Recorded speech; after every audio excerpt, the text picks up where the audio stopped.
কোরআনে বলা আছে, আল্লাহ কোন মানুষের ভেতরে রূহ বা আত্মা দুটো প্রদান করেননি। একটা বুকের ভেতর দুটো হৃদয় থাকে না।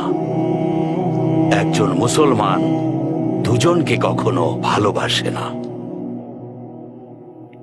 মুসলমান হয়ে সে জিনা করতে পারবে না, আমানতের খেয়াল রাখবে, যাই হয়ে যাক 5 ওয়াক্ত নামাজ আর দোয়া করতে থাকবে, যাকাত দেবে, ফরজ। শুনেছি অনেকেই 5 ওয়াক্ত নামাজ পড়ে না, ফজরের নামাজ না পড়েই দোকান খুলে বাণিজ্য করে। এসব শুনলে আমি খুব কষ্ট পাই। আমি কেমন মুসলমান হলাম? ওরা আমার কথা শুনে না। কষ্ট পাই।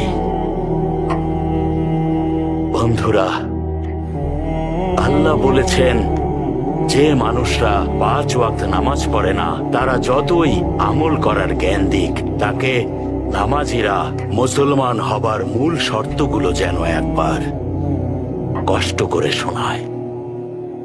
নামাজই উত্তম ইবাদত।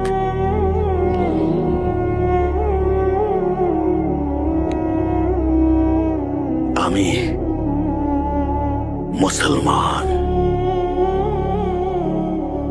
আমি মুসলমান। আমি মুসলমান। আমি মুসলমান। আমি মুসলমান।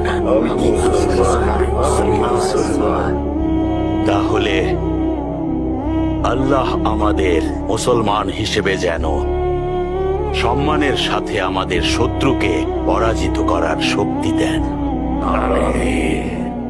আমিন। আমিন শেখ, আমিন।